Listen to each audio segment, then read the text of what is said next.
Good morning, everybody, and welcome into the show. My name is Marc Farzy, and we got so much to get to today here at the Steven Singer Studios. Before we do anything this morning, I really hope everyone that, everyone, but people that watch this show, particularly because you're the ones I'm reaching, I hope everyone's okay after yesterday. The tornadoes, the sort of hurricane, the whatever you want to call it, it was insane yesterday. Fortunately, where I'm at in Philadelphia, we were in good shape. I was watching news. I was texting with friends. I saw Mullica Hill got just run over. I hope everyone that's watching this show, everyone that listens to this podcast, I hope all your friends and your family are okay, and I hope they avoided any ounce of danger going their way. Later on this show, we're going to talk to Jimmy Kempski, who was supposed to talk to me at 6:30 last night. We had booked the interview to air for today's show, which we will. And Jimmy's texting me, he was like, hey, man, so there's a tornado headed for my house right now. I kind of have to postpone the interview. I was like, you do you, man. You take care of whatever you got to take care of. Totally understand. And we ended up linking back up later in the night to do the interview. But he made it out okay. I made it out okay. I hope everyone else made it out okay. It certainly did not look good when I was watching the old Action News there last night, trying to follow everything that was going on with the storms in our area. I just hope everyone's okay. So my thoughts and prayers are with all of you guys, and I hope everyone's safe in all seriousness. Yesterday, we found out that the Phillies weren't going to play because of the weather. So, I'm thinking about it. All right, I guess we'll talk a lot about the 53-man roster, talk a lot about Jalen Hurts, Zach Ertz addressing the media as well. We'll get into the Eagles conversation. And then Joel Embiid was like, now hold on a minute. I'm going to set the Sixers universe, the Sixers Twitterverse on fire with some piping hot takes from Joel Embiid. So Joel Embiid took to social media and just had his way with really just voicing his frustrations, voicing his frustration with fans.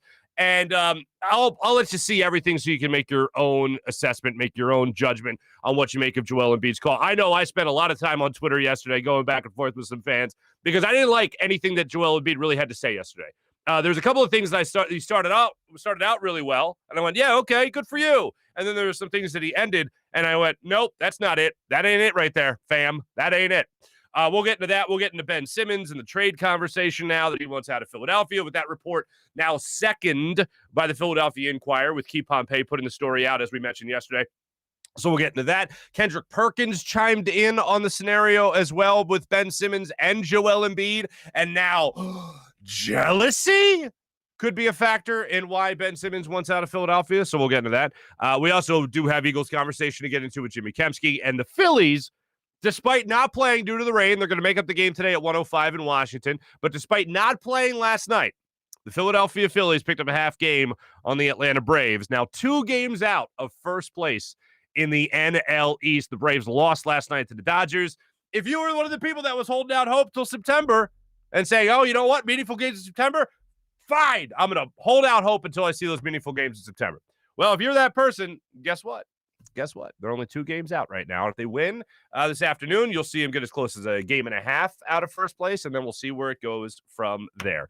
Let's start it off with a little Sixers conversation. As I mentioned earlier, we're going to start it off with what Joel Embiid had to say to the good people of Philadelphia yesterday. So this tweet comes out from Joel Embiid.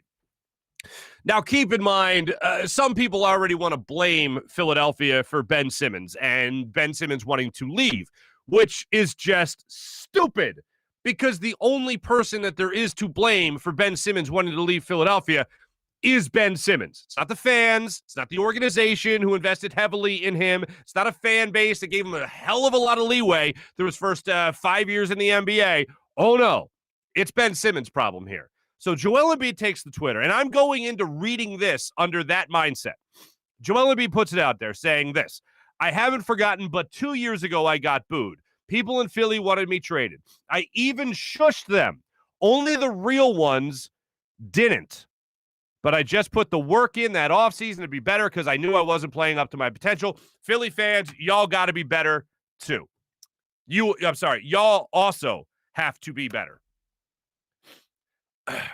I have a huge problem with anyone that wants to rip, critique in any way the 76ers fan base in particular. The 76ers, their fan base, went through the process. And we went over this with the Danny Green comments to our friend John Clark about a month and a half ago, whatever it was. I have a huge problem with this because the Sixers fan base went through a horrible stretch, one of the worst stretches in their franchise history, if not the worst stretch. And somehow the fan base grew during that period. Fans weren't jumping off some bandwagon. They weren't like, oh, screw the Sixers. I'm going to be a Lakers fan now and be one of those types of people. No, fans stuck it out through all of that. So when you say y'all got to be better, how can we be better? I asked that question honestly. If you want to hit me up in the comments, you want to tweet me later today, in all honesty, how can we be better as a fan base? Let's get into specifics here, because what jumps to my mind is that we can't boo. Is that how we're going to be better? We can't boo? Because I'll tell you this, I love that about this fan base. And you guys know I got family from the Baltimore area. I know a lot about that fan base and all that. I even got a little soft spot in my heart for the Baltimore Orioles because my grandfather, who passed away in February, was an usher for them for 25 years. Like, I got a little soft spot in my heart for the Orioles. But I will say this. That fan base is far different than the Philadelphia fan base. And the Philadelphia fan base is more like, as much as we hate to admit it, the New York fan base. We're a lot like the Boston fan base in that we love our kids being our teams, but it doesn't mean we don't yell at them from time to time. That's how I look at it. And booing, to me and to most fans, is our way to voice our displeasure. Some people were like, you know what? Somebody hit me up on Twitter yesterday saying there's a difference between constructive criticism and booing. How are we supposed to have constructive criticism at a basketball game with 20,000 people? Like, are we supposed to write a letter longhand in calligraphy? Dearest Benjamin Simmons, how I protest so much how you don't make your free throws. Please, for all that is holy, loved, and sacred, please make your free throws. Signed truly, Marc A. Farzetta, Esquire. How do you do that? It just sounds dumb to me. Fans and athletes should have this mutual understanding. And I really appreciate athletes that get this, because Malcolm Jenkins was a guy that got this. Eagles fans booed the Eagles on the Thursday night opener after the Eagles won the Super Bowl. The Eagles got booed off the field the night the Super Bowl banner dropped because they were playing like ass that night. And Malcolm Jenkins was like, yeah, I would have booed us too. All players, all athletes should simply take it like this. When you get booed, all fans are saying is, can you get it together, please? That's all. That's all they're saying. We see what's going on here. You're not fooling anybody. This is BS. We call you out on your BS. Now get it together. It's not boo. Now I'm going to go root for the 49ers. Now I'm going to go root for Kansas City. That's not what we're doing as a fan base. And it drives me crazy whenever somebody implies that. And that's kind of what I feel Joel Embiid is implying in all this when y'all got to be better. It's just beyond frustrating to me. So when you go through all the instances and all that, and you go through trying to critique a fan base and they shouldn't boo, what should we do as fans? If somebody misses a free throw, if Ben Simmons shoots a NBA historic horrible 34% from the free throw line, are we supposed to continuously cheer that?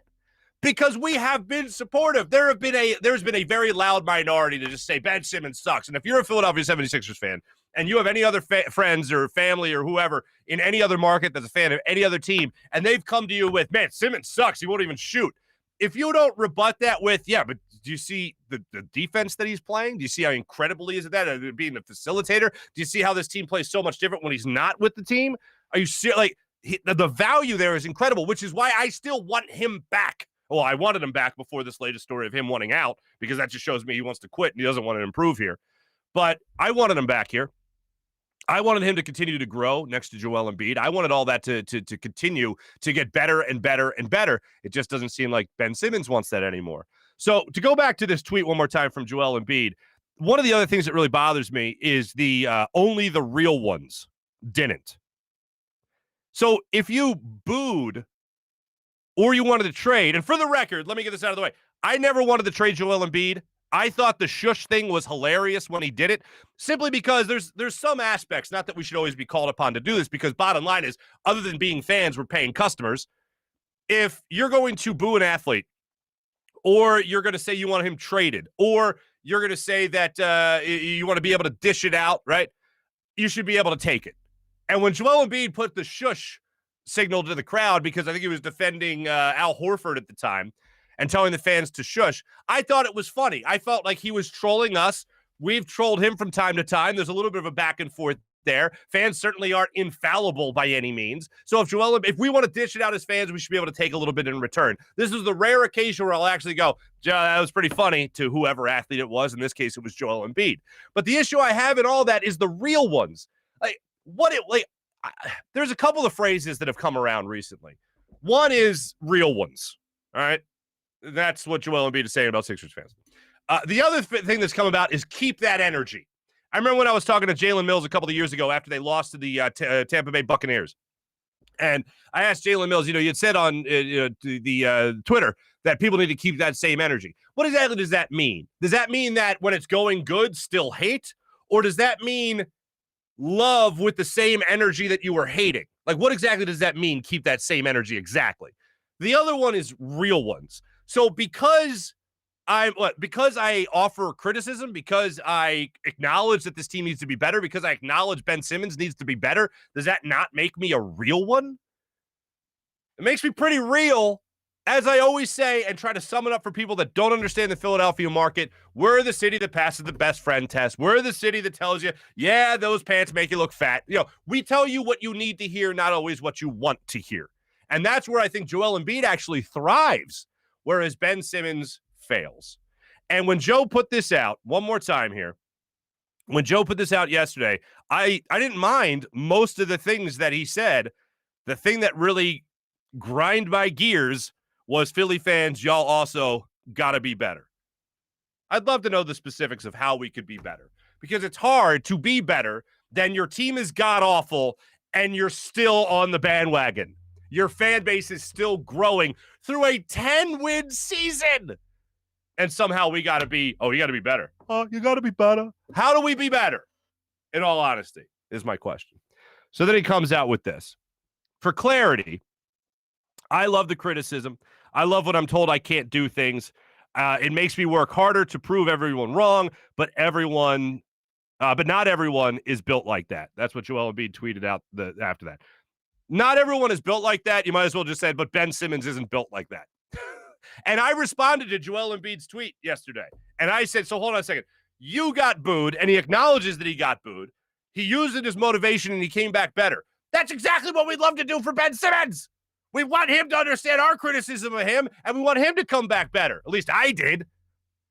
Now he wants out. Now he apparently wants out. But there's another caveat to this. Joel Embiid, again, continuing his Twitter firestorm yesterday, then quoted this tweet that was out there from NBA Central talking about a rift between Joel Embiid and Ben Simmons. Joel Embiid says, "Trust me, bro. Stop using my name to push people's agendas. I love and hate drama. I love playing with Ben. Stats don't lie. He's an amazing player, and we didn't get the job done. It's on me personally. I hope everyone is back because we know we're good enough to win." I'd love for that to be true, but right now I don't feel like you're good enough to win with the way Ben Simmons has been playing throughout his NBA career. He has to, if he's staying here in Philadelphia, needs to take his game to the next level. If he goes somewhere else, if he goes to Golden State, if he goes to Minnesota, wherever it might be, if he goes to Golden State, then I think there's a problem. But if he stays here in Philadelphia, he needs to take that step forward. Joel Embiid was responding to this. This is Kendrick Perkins' tweet. By the way, a lot of people just want to dispel anything with Kendrick Perkins and say, oh, Kendrick Perkins doesn't know what the hell he's talking about. Kendrick Perkins is the one that called this Ben Simmons story a month ago. So although I might not buy everything Kendrick Perkins is selling, I'll certainly buy this. He has a guy in Ben Simmons' camp. It might be Ben Simmons. It might be Rich Paul. It might be, I don't know who it is. But he's got somebody in the camp that knows what the hell he's talking about. So Kendrick Perkins puts this out yesterday.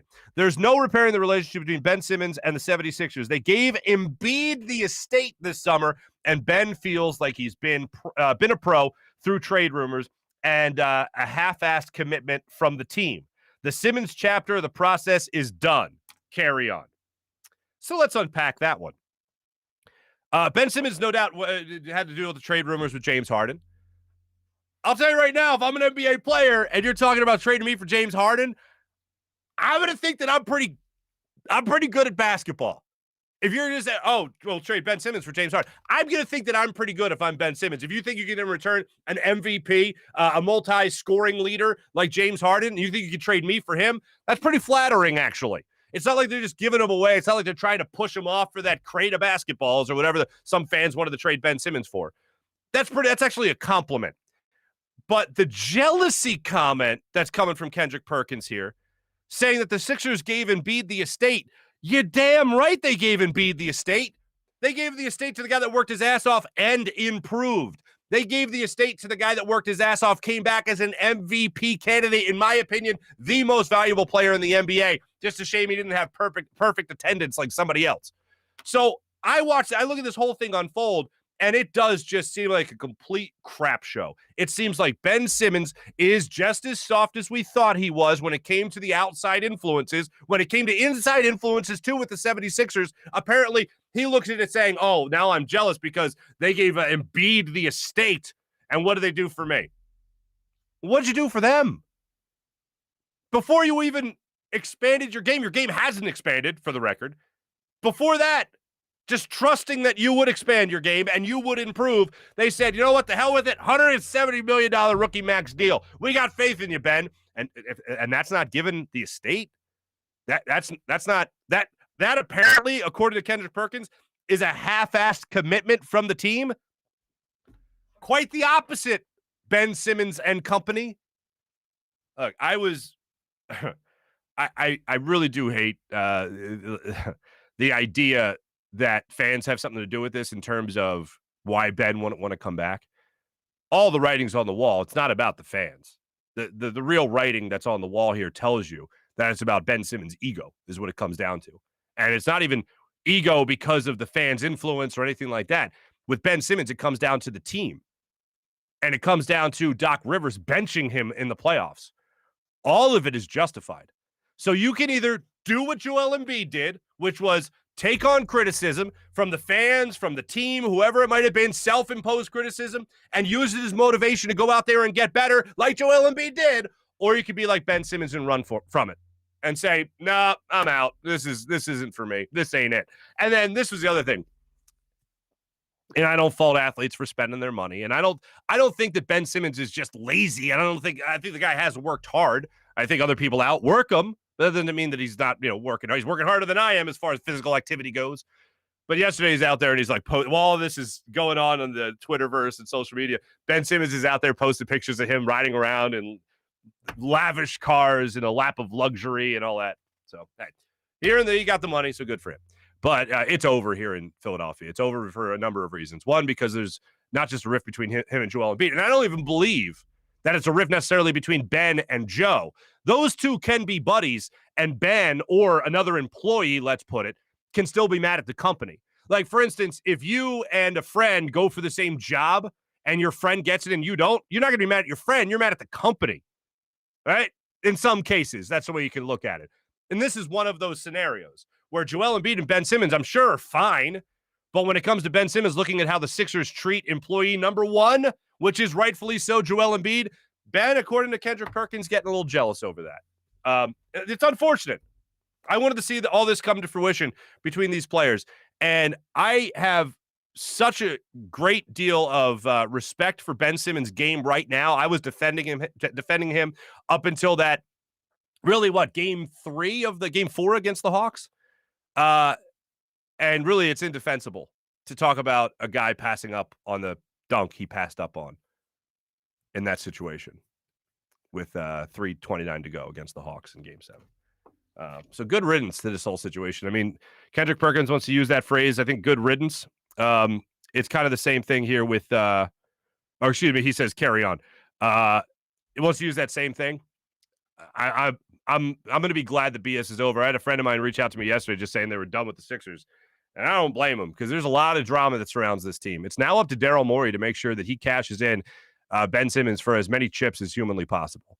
And I'm going to want picks. I'm not going to be satisfied if it's just, if it's a package of players other than Dame Lillard, I'll be saying, okay, well, what about the picks? What are you going to have to build for the future as well? But here's the thing Daryl Morey has to keep in the back of his mind.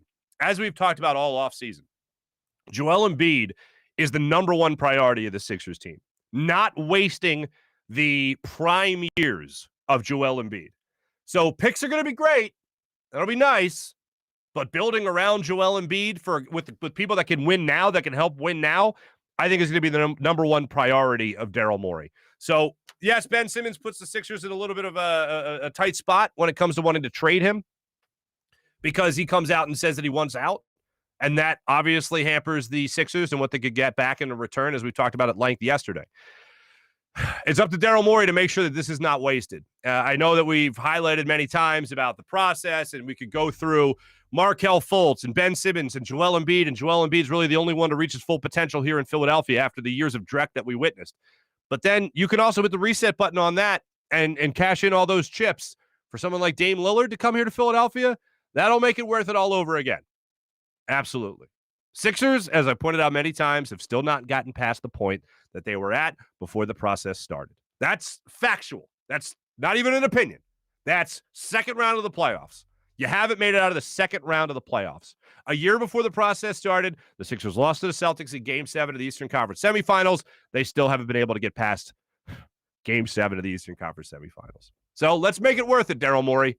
Find a trade that works for everybody. Find a trade that will cash in not only on the assets, but what Joel Embiid has left of his prime here in Philadelphia.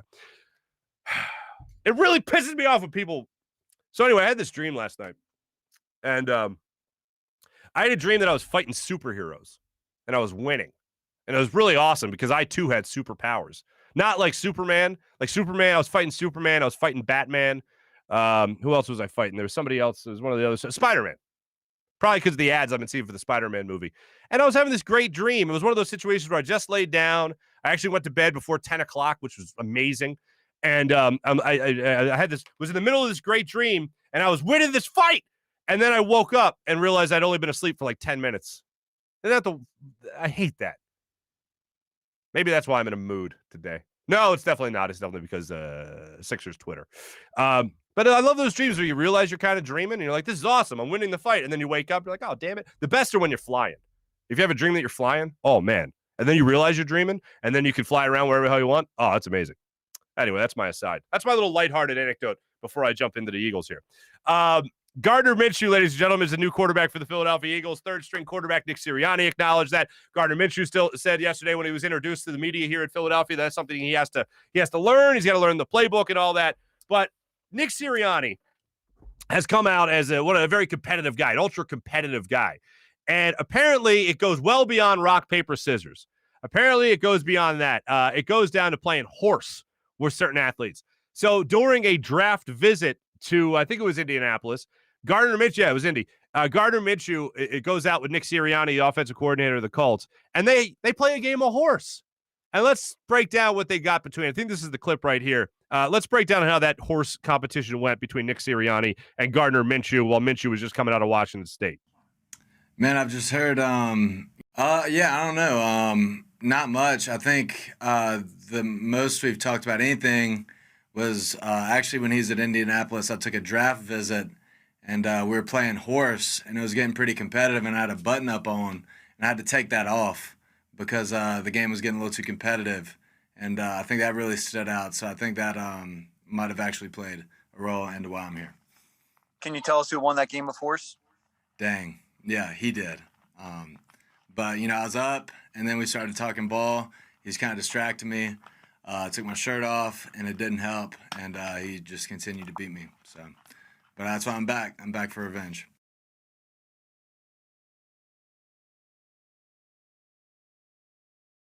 I absolutely love the idea of him being back for revenge. That's competitive. I find that funny. I find it amusing. That's the head coach of the football team, Nick Sirianni. Now, what has Gardner Minshew heard about Philadelphia? While we're talking a lot about the fans, we'll hear from Gardner Minshew a little bit later in the show as to what he thought about the fan base, what he knows about the fan base here in Philadelphia. But I also want to get this in because Zach Ertz addressed the media yesterday, and Zach Ertz laid down the law.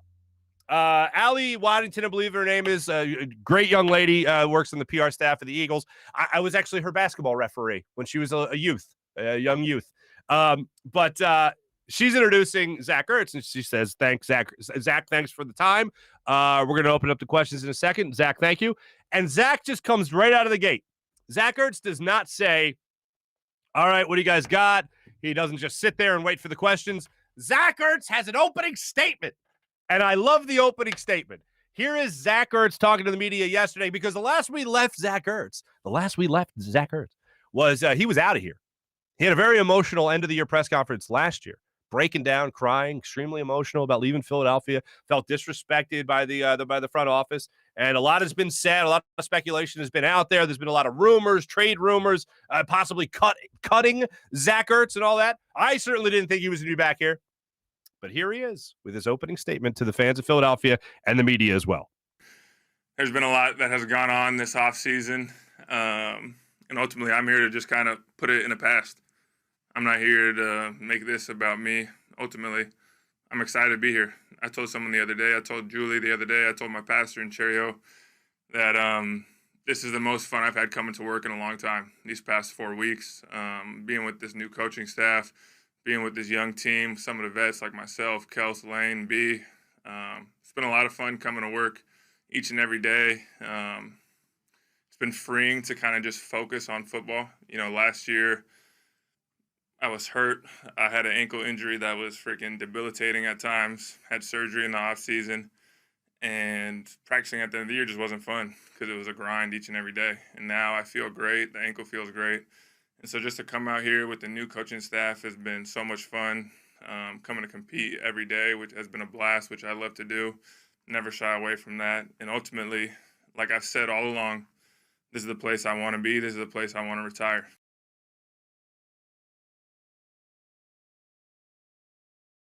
Zach Ertz, and I actually love it.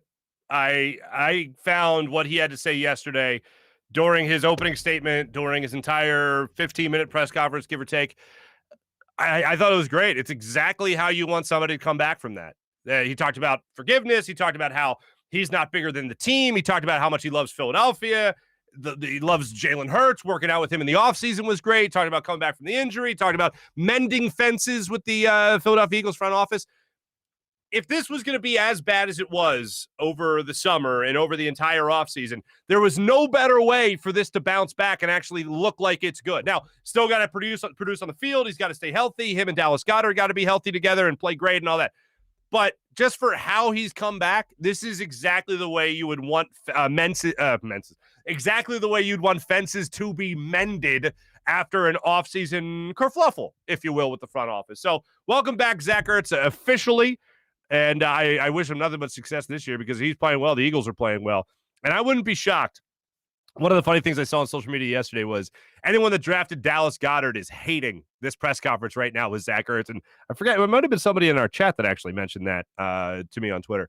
But it was great. I think he and Dallas Goedert could be a great safety net to a young quarterback like Jalen Hurts, where he buddies up with his tight ends more or less. Love to see that happen because there's two talented, very talented football players. Hey, this is the Steven Singer Studio, everybody. Coming up, we're going to let you hear a little bit more from Gardner Minshew a little bit later in the show. We got some more other things we're going to run through in our Morning Rush segment. But right now, I do want to tell you about my friend Steven Singer of Steven Singer Jewelers, the other corner of 8th and Walnut, right in Philadelphia. IHateStevenSinger.com. Always remember, fast and free shipping at IHateStevenSinger.com. You know why people say I hate Steven Singer? Well, two reasons, and two types of people really say that. One, other jewelers.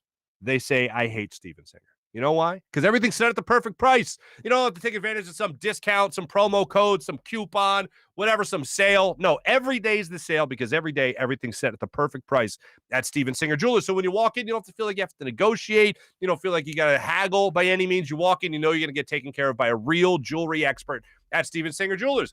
The other people that hate Steven Singer, the people about to be engaged, the people about to go out there and buy that ring. Oh, it's too expensive. Oh, I got all the excuses in the book. Not a Steven Singer. You walk in, he throws the excuses out the door. A real jewelry expert standing by to show you all their beautiful inventory, including their Ready for Love diamond engagement rings. So make sure you do what I do and trust Steven Singer with Steven Singer Jewelers with all your jewelry needs. IHateStevenSinger.com. Without further ado, let's talk some Eagles football with our good friend Jimmy Kempski joining us on the Rothman Orthopaedics guest line.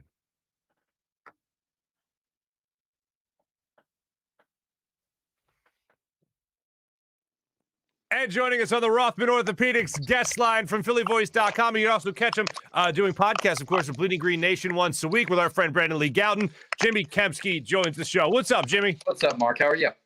I'm good. I know there's a tornado around here, so we could get alarms going off at any minute. This is the time we tape this. After all the press conferences today, this could get a whole lot interesting. We could have Annie M, Toto, Dorothy, the what do you got? The Tin Man. I almost called him the Steel Man for a second. He's going by our window. Okay, so a lot of press conferences happened Wednesday. It was. Most notably, Jalen Hurts, Gardner Minshew, and of course, Zach Ertz addresses the media. Zach really seems like he's genuinely pleased to be here in Philadelphia, and seems like he's ready for another big Zach Ertz type season. Did you get that kind of same vibe from him during his press conference? So throughout training camp, just to take a step back, I thought he had a really good camp, and also seemed really into it from day one until camp wrapped. And, that was kind of a thing that we weren't even sure he was going to show up for camp to begin with. And then he did. And then when he did, he showed up every day and he played hard and practiced hard. And he had a very good camp, actually. And he even said today that he thought this was one of his best camps of his career. And I totally agree with his sentiment that, he even said something to the effect of he hasn't been this happy coming to work in a really long time with this new coaching staff under Nick Sirianni. So good sign for Nick Sirianni that he's getting one of the most established veterans on the team to buy into what he's trying to establish here in Philly. And I think that the team kind of has a weirdly good, I don't think they're super talented. I don't think it's great roster or anything close to what they were obviously in the year they won the Super Bowl and other years. But the vibe surrounding the team seems pretty positive heading into the season. And I think the Zach Ertz interview today was sort of an example of that. What do you think we're going to get out of Zach Ertz and Dallas Goedert as far as 12 personnel? Are we making too much of that? Are we going to see a lot of it from Nick Sirianni and his offense? What do you expect to kind of see from the tight end position here? Yeah, I mean, the 12 personnel over the last few years was sort of ineffective. When they had those personnel packages out there, and kind of strange in that respect because Dallas Goedert and Zach Ertz are two very good tight ends. So it makes sense that if you have those guys, you use them. And if they're if they're two of your best players on your offense, two of your best pass catchers, and they can block and whatever, then yeah, use them. I think their receivers are, they have something maybe there, maybe we'll find out soon enough, but they have three guys that can all run in Devontae Smith, in Jalen Reagor, and Quez Watkins. So, I think in the Doug days, I think what Doug really wanted to do was be able to mix personnel groups constantly throughout the game, go to 11, go to 12, so on and so forth. But it didn't work because the receivers stunk. So if the receivers can actually pan out and show something, then I think that'll just make those 12 personnel sets more effective. When you're just rolling out these 12, when the 12 personnel is your primary offense, I don't think it's as effective. But if you can show a lot of different looks with two running backs or three wide receivers or whatever it may be, and you're constantly switching and you're making the opposing defense sort of match your personnel from snap to snap, I think that's when it can be effective. And the effectiveness, as I guess what I'm trying to say here is the effectiveness of those two tight end sets will have a direct correlation with whether these receivers can play or not. Okay. So speaking of the receivers, Travis Fulgham versus J.J. Arcega-Whiteside. We know the special teams thing, and we know the second round pick thing. Why do you think Travis Fulgham is a practice squad guy while J.J. Arcega-Whiteside is a guy that's on the 53? So I didn't think JJ necessarily crushed it during camp. He was fine. He's actually had better camps with the Eagles. And as you mentioned, he's a former second round pick, so he's going to be given every benefit of the doubt, whereas other guys might not rather. Travis Fulgham, on the other hand, he's the only receiver that showed anything at all last season. And it's been a weird roller coaster ride for him since he's been with the Eagles. He signs during training camp last year. I think he showed something during those practices, makes the practice squad. Then he's in the starting lineup against the Niners, makes biggest play of that game. They win that game. And he has this ridiculous 5-game stretch where he leads the NFL for that, during that short period of time in receiving yards. And then he gets benched. And then he's competing for a starting job during the next camp, and then he doesn't even make the team. So like, it's kind of crazy watching this saga sort of unfold. He's back with the practice squad. Like they waived him. No other team claimed off waivers, so there wasn't any interest in him throughout the rest of the league. So he'll be back on the practice squad, and we'll kind of see how it goes from there. So they're both on the team more or less. It's just one of them's on the active 53-man roster and one isn't. So I think that there's something to the idea that he's not the best practice player, and there may be some like maturity concerns with Travis Fulgham, where there aren't those with JJ Arcega-Whiteside. So maybe that's sort of the differentiating factor. But I don't think we've seen the last of him. Like, I think at some point, Travis Fulgham will be elevated to the roster, and he'll, because injuries happen, especially at that position. I think we'll see him at some point enter a game this year. Is Gardner Minshew, who also addressed the media, is Gardner Minshew somebody that's going to be second string rather quickly, at all threatening for the number one spot? Like, what do you think Gardner Minshew's purpose is here in Philadelphia? So initially he's going to be the 3, like Nick Sirianni even said so, and even Gardner Minshew sort of like acknowledged that, he's got to learn the playbook before he can expect to, have anything given to him. So, it's an interesting trade that they made there. I don't think he's threatening Jalen Hurts in any way. Certainly if Hurts is just horrible during the season, then you have to, at some point wonder whether Minshew will get a shot to start. I don't think you'd replace Hurts with Flacco. Getting a little ahead of ourselves maybe there about speculating whether he'll be awful or not. I don't think he will. Right. Neither do I, for the record. Yeah. Yeah. I don't think he will be or anything like that. But he's a legitimate, like he's probably one of the best backups in the NFL. For what he is, like he's a decent, if you have to start him, kind of starter, Gardner Minshew. So, he's got that competitive juice, and I think that appealed to, sort of what Nick Sirianni is trying to establish here in Philly. And like, I get it. It makes sense. And really the appeal of him for, making that trade is that he's so inexpensive. So he's going to make less than $1 million this year. Next year, he's scheduled to make about $1 million. That'll bump up on what's called a performance player performance, something or other. He'll get a bump in salary that's not currently scheduled next year, but it'll still be super cheap. So to give up only a 6th-round pick for an extremely inexpensive but good backup quarterback, I thought that was a nice value play by Howie Roseman. Yeah, it's like an incentive, but it's not necessarily an incentive. I know what you mean. It's like if you play a certain number of snaps conditional in the first 3 years of your contract, then you get a bump in your 4th year. Okay, easy enough. And this Eagles just get it back essentially with trading Matt Pryor. They get a 6th-round pick back anyway, so let's party. Now, I want to ask you about this because we all know about the pup. You got to miss the first 6 weeks of the season. Landon Dickerson is off that pup, as is Rodney McLeod. When do you think we see Rodney McLeod get into the secondary of the Eagles? Yeah, it's a good question. And he got asked that, of course, when he spoke with the media. I forget when it was, a day or two ago, whatever it was. And, I think players are just generally speaking, they're a little, over. They think they're going to return sooner than they actually can.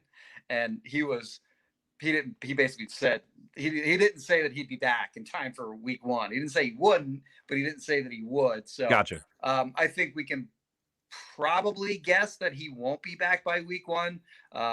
I think it's a pretty good bet that certainly he'll be back by week 6, or else they'd have just left him on the PUP list. So it's a position that's of concern, in my opinion, because I think Anthony Harris is a good starter at safety, and but McLeod really, I think he sort of also even has to prove that he can get back to where he was last year, because he actually came off a torn ACL. He tore an ACL in 2018, came back 2019, and he wasn't as good. And then when he was another year removed from that torn ACL in 2020, he sort of regained his form. But the last time he was coming off an ACL tear, he had a bad year. So I think he has to prove that he's going to be a good player again. But then beyond those guys, I think the Kayvon Wallace was a guy that people were looking to step up this year and really just make no doubt about it that he was going to be a capable starter if Rodney McLeod wasn't able to go. And I don't think he did that necessarily. And then they have Marcus Epps, who's just kind of as another safety. So I think that's a concerning positional group. Luckily, they get the Falcons week 1, which would have been scarier before they traded Julio Jones, but they don't have to worry about that guy anymore. So it's a concerning positional group. I guess we'll just wait and see if Rodney will be there week 1. So let's look at it like this then. You just finished the preseason. You just finished training camp. 53 roster is cut now. Nick Sirianni has just been through it all. He's going into his first game. Before we go to week 1 here with the Eagles, what's something that impressed you and something that kind of puzzled you about Nick Sirianni's introductory training camp as the head coach of this football team?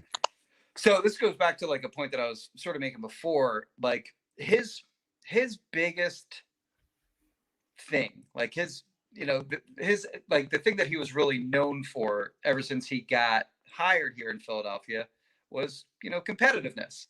And we all saw that with the rock, paper, scissors stuff. And, he wanted to instill that in his players. And, looking at, having watched the joint practices between the Eagles and the Patriots 1 week, and then the Eagles and the Jets the next week, like I thought the Eagles juice level, like their vibe and their whole enthusiasm for those practices was much greater than either the Patriots or the Jets. Like they were all into those practices, like chirping from the sideline, all throughout practices. So I was impressed with the way that he got his players to give maximum effort. Now, maybe having like practices that were only like an hour and 15 minutes at times, like, maybe players kind of like that maybe. And then that has something to do with it. Like, players can get worn down by practicing for 2.5 hours every day, and maybe that same energy level isn't there if you do that. But I like the energy level that the players played with throughout training camp, and credit Nick Sirianni for getting his guys to sort of buy in, or seemingly. As far as puzzling things that I saw from him, maybe it was just those really short practices. Like it was for like a long time, they were practicing for like an hour and 10, hour and 15 minutes. Veterans got like 3 days off, and like I think it was like it was like 3 days off in their first 9 practices, or maybe it was 2. I don't know what they were getting a lot of days off. It's kind of like right.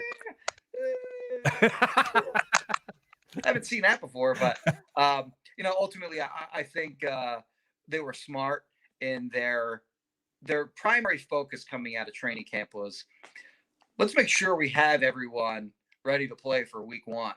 Because last year, like you look at week 1, they went to Washington. They're without Lane Johnson.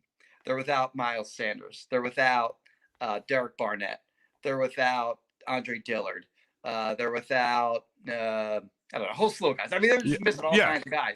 And they lost that game. And then they lost a lot more thereafter.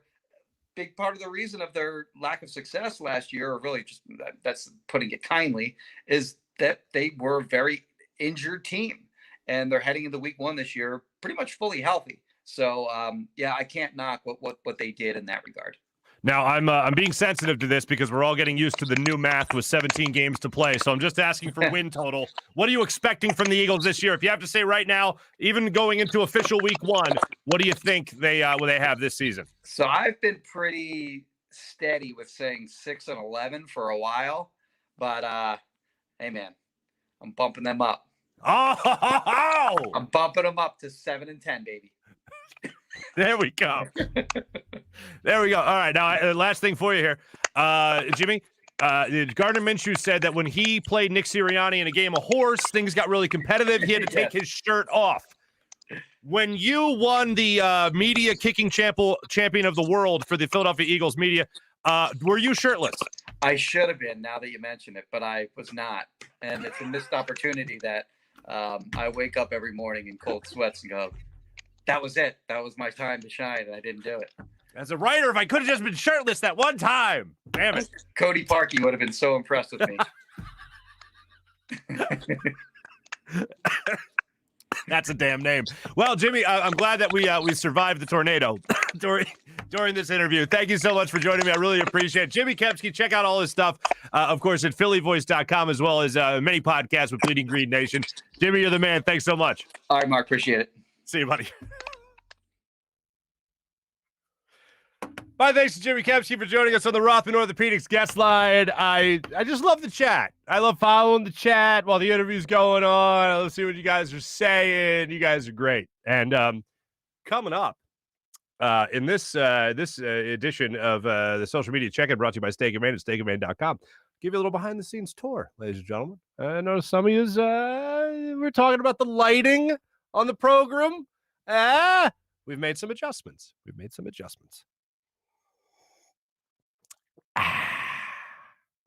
Always goes down smooth.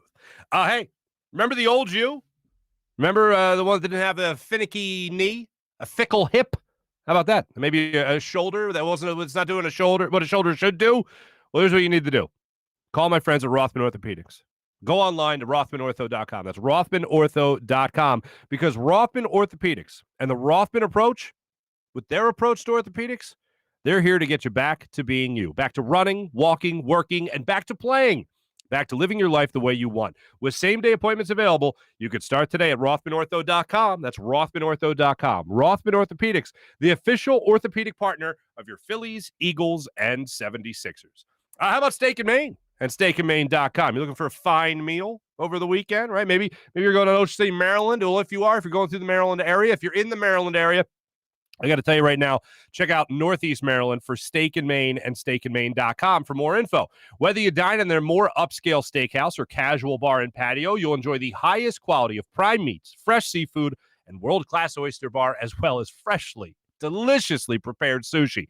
All that with an extensive wine list, including their own Cavada Cellars wines. Open every day for lunch and dinner, as well as Sunday brunch.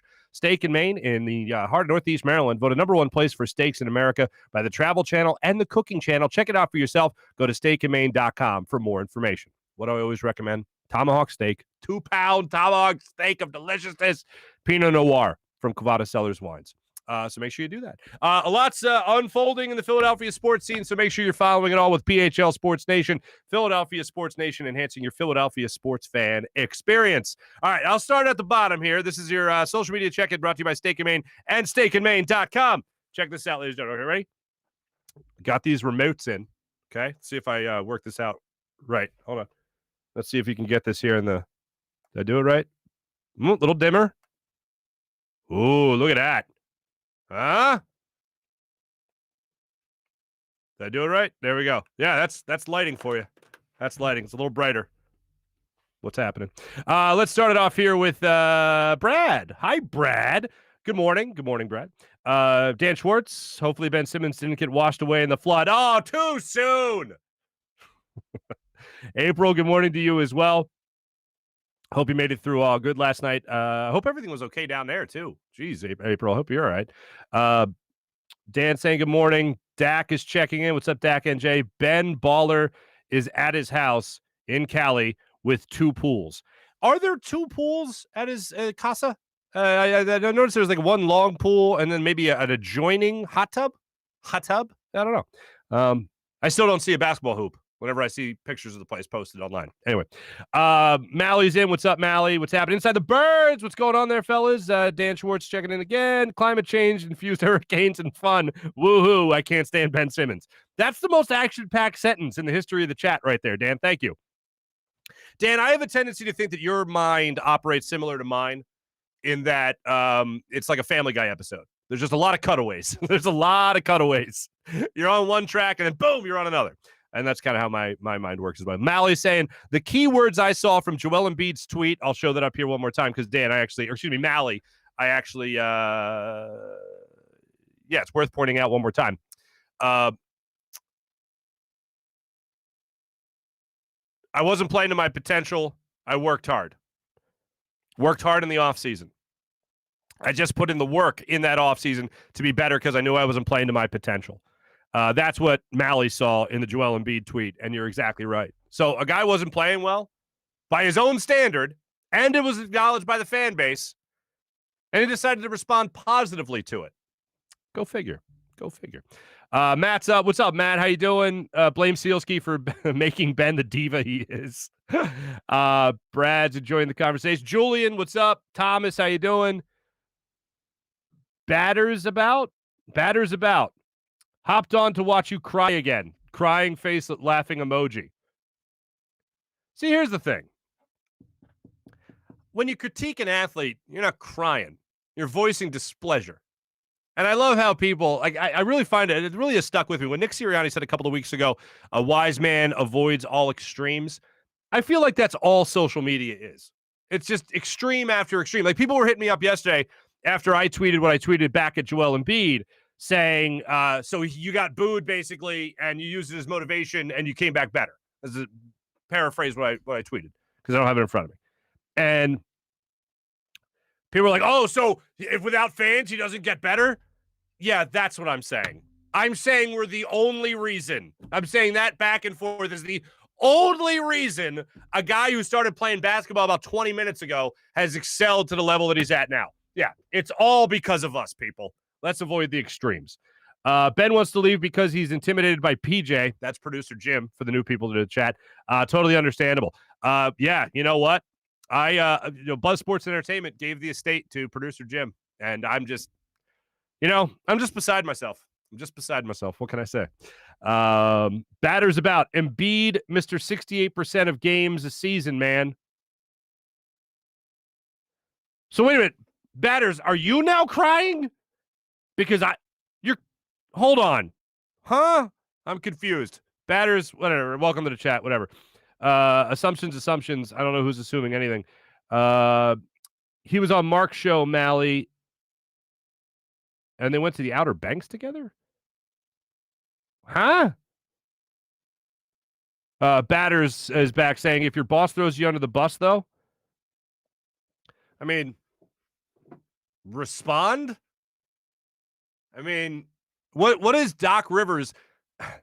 Doc Rivers defended Ben Simmons all season long. Doc Rivers defended Ben Simmons in the first round of the playoffs when Hack-a-Ben was already happening. And he said he wasn't going to take him out. He gets to the Hawks series, and you can't hide it anymore. 34% from the free throw line, cowering away in Game 7 when there's a dunk right there for the taking. Like, I don't fault Doc Rivers at all. Oh, Batters is out of the chat. Okay, thanks for stopping by. Let's see. April, Rant City. Dan is hilarious, Andrew. Mally is hilarious as well. I don't disagree. Gabe's checking in. What's up, Gabe? Now we've gone into the holy crap. Marc shirts have been getting brighter since emo Marc. Mally, this is the brightest shirt by far to this point. It's a white shirt. Mally, come on, Dan. Dusty Wathan is the RPS guru. Wow, I love a Dusty Wathan reference in the chat. Nothing like a third base coach getting a shout out. April loves Family Guy. How do you not love Family Guy? Ben is listed at 6'11" on Wiki. What the hell?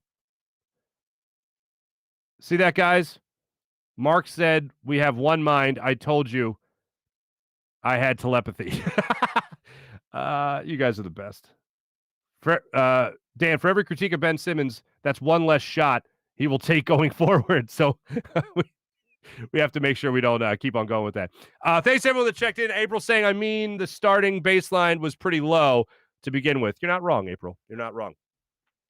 Thanks everyone that checked in on our social media check-in, brought to you by Steak and Maine at steakandmaine.com. Let's roll into our morning rush, brought to you by Sky Motorcars and SkyMotorcars.com. I promise this. So in the heat of Joel Embiid saying this about Sixers fans, how y'all got to be better and all that. And by the way, Anna Horford, the sister of Al Horford, former Sixer, has had issues with Philadelphia ever since her brother was traded away from here. She's had issues with Philadelphia even while he was here in Philadelphia. I guess if it's your brother, you kind of take things a little bit more personal than the average person. I never felt like Philadelphia had a huge problem with Al Horford, as opposed to they had a huge problem with the way Al Horford fit here in Philadelphia. It didn't work out. I don't fault Al Horford for that. I liked the acquisition by Elton Brand at the time. Turned out to be a bad one. Hey, stuff happens sometimes. But it's nothing personal against Al Horford. I wish him all the success in the world. However, Anna is also taking it up. She highlighted yesterday that Joel Embiid pointed out that Sixers fans, y'all need to be better also. I think we're fine. What else do we have here? And I saw some people bring up the popcorn incident. it's not really the time to single out Sixers fans as needing to be better because of the popcorn incident, when in the exact same postseason, things were highlighted around the NBA. Ja Morant's family getting horrible things referenced to them in Utah. In New York, they spit on Trae Young. Like, this is not the time. Not the time to single out Philadelphia fans as being some terrible type of the fan. So anyway, Anna Horford took to that yesterday. As Ben Simmons as Joel Embiid was doing that. So at that same time, Gardner Minshew gets asked about what he knows about the city of Philadelphia, and here's what Gardner Minshew had to say. Man, I've just heard, how kind everybody is. That's the big thing. But nah, man, I love, being in a place where people are passionate about football. You won't find anybody that loves it more than I do. So, man, I just can't wait to get in here, get to work, and, hopefully win some games for these people.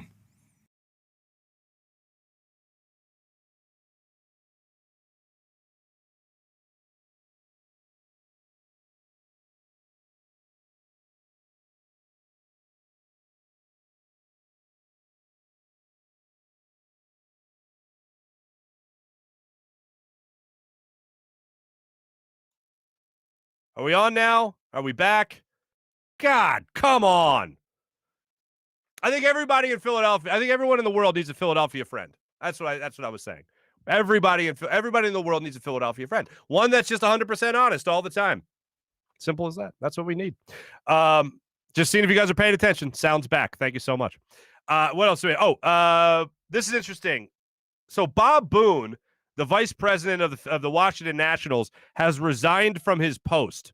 You had the general manager of the Mets just got a DUI. Well, now the Washington Nationals vice president, Bob Boone, former Phillies catcher, by the way, 1980 World Championship, has just resigned after 16 years with the Washington Nationals because he did not want to get the COVID vaccine. They're all in-house or all non-field personnel, whatever, or the mandated to get the vaccine. He said, "The hell with y'all, it's not getting it."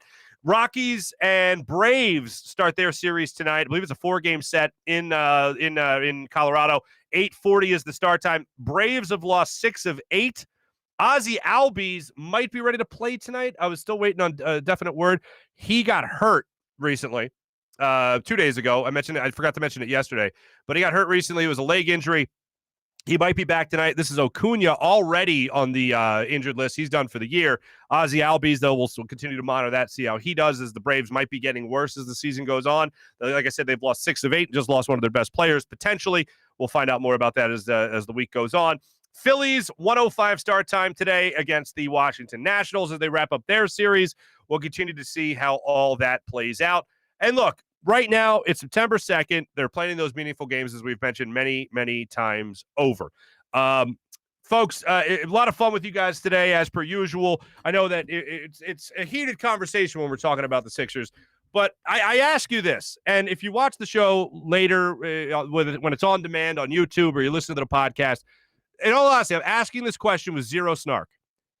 Let's entertain it for a second. Let's just live in the world that we need to be better as fans. And I do think fans in general can be better. And this is what I'm saying.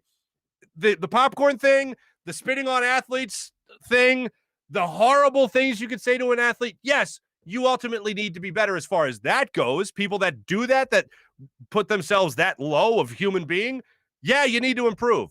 But when you're talking about booing an athlete, I think that comes with the territory. How else can we voice our displeasure as fans? How else do we do that? I mean, booing is really the only way we can do it.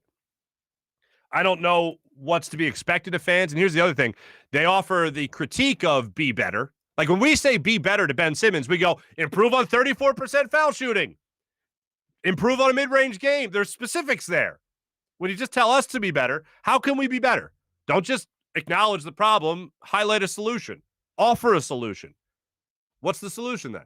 How can we be better as fans? If you have an idea, I'd love to hear from you. Hit me up in the comments later on. Tweet me, whatever you want to do, at Marc Farzetta. Make sure you do that. And let me know what your ideas are. Because I'm on zero snark. I'm asking, honestly, how can we be better? That's all I'm asking. Hit me up whenever. Ladies and gentlemen, thanks so much for listening. Thanks so much for watching. Make sure you subscribe to YouTube. Make sure you subscribe to Twitter, Twitch, that is. And make sure you hit us up on all our social media platforms.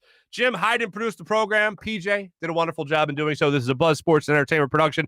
My name is Marc Farzetta. Have a great rest of your day, everybody. Talk to you tomorrow morning. Our guest, very special guest, will look even more in-depth at the Philadelphia Eagles with the man that was their color analyst throughout the preseason. Ross Tucker will join the show, former NFL offensive lineman. He'll be joining us tomorrow morning. Look forward to that conversation. Thanks for watching. Thanks for listening. Have a great day, everybody. Take it easy.